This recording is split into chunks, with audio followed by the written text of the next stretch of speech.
anything can businesses do? Well, to discuss this, let's cross to Davos and speak to Majid Jafar, who's the CEO of oil and gas company Crescent Petroleum, and Lord Nicholas Stern, who's chair of the Grantham Research Institute on Climate Change and the Environment at the London School of Economics. Welcome to you both. Thank you very much for joining us here on BBC World News. Professor Stern, if I can start with you first of all, I'm not sure if you were hearing about China's increase in the coal power plants that it's now putting up. And in fact, there's a new coal-fired power plant coming up every week in Asia, which I'm sure you know. The fundamental challenge is in reducing global emissions, but there's an inequality, isn't there? Because per capita, compared to the US, China actually uses far less coal. So how do economists, how does industry square the circle here? I think that report that you just heard on China was rather short-term and narrow and not deep enough. China's coal is still below what it was in 2014. China's coal has plateaued. It's a bumpy plateau. It was bumping down. It's bumped up a bit. But I would disagree that this is a re-emergence of the upward trend of coal in China. I do not think it's that way. But there is a big discussion, tension going on in China between those who want to revive the economy using the techniques of the last century and those who are looking forward and seeing the enormous opportunities in new technologies, new ways of doing things, cities where you can move and breathe. And that will fight its way through in the 14th five-year plan, 2021 to 2025. So I thought that was actually a rather narrow short-term report which doesn't look at the longer-term issues.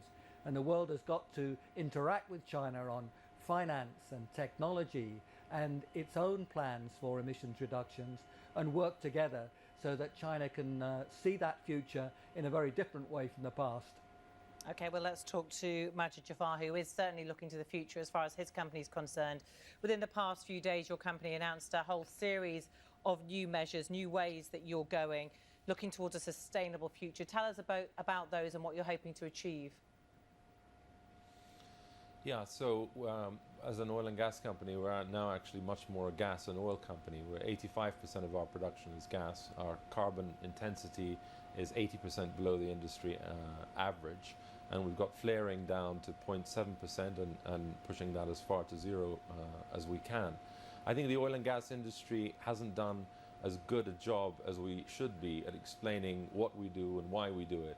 And actually the two are quite different products. So gas is a substitute for coal, and as you heard on your program, gas substituting for coal has enabled countries like the UK, like the US, along with renewables, to quickly, rapidly bring down emissions. And it's a complement for the intermittency in renewables. And in fact, the UAE, where we're headquartered, has as its 2050 targets around 40% of renewables with around 40% natural gas.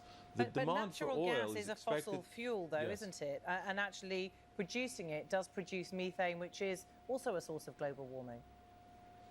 So let's take the two separately. The burning of it certainly is hydrocarbon. I don't personally think it's useful lumping everything in together and sort of demonizing them all together, because it is the quickest way to replace coal and much cleaner burning than coal. As for the production, the process rather than the product, our industry does need to do a much better job, and that is happening, of reducing both the flaring and the release of methane in our productions.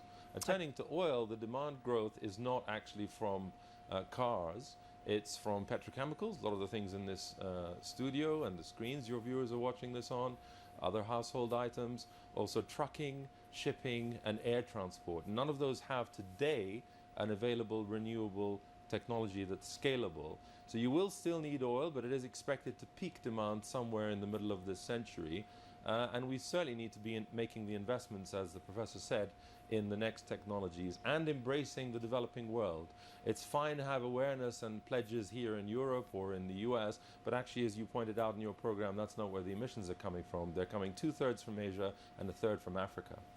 OK, Lord Stern, to you. 14 years ago, you produced a report for the British government that argued then that delaying measures on climate change would cost far more than immediate action. Well, just last month in Barcelona at COP25, countries were still kicking the can down the road. There's another summit later on this year here in the UK. But there at Davos, how much is this part of the conversation? How much commitment do you see from businesses and from world leaders to try to tackle this huge, what many people are calling a crisis? You're quite right. We have delayed, and it is a crisis.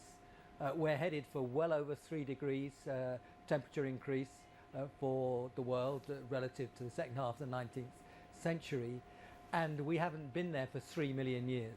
It would completely transform the planet, and indeed we could be headed for higher than that. We have to change, and we have to change very quickly.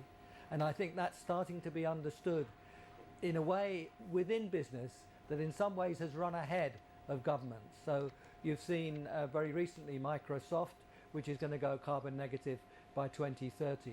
You've got a big company, Mahindra's in India, that are going to go net zero by 2040.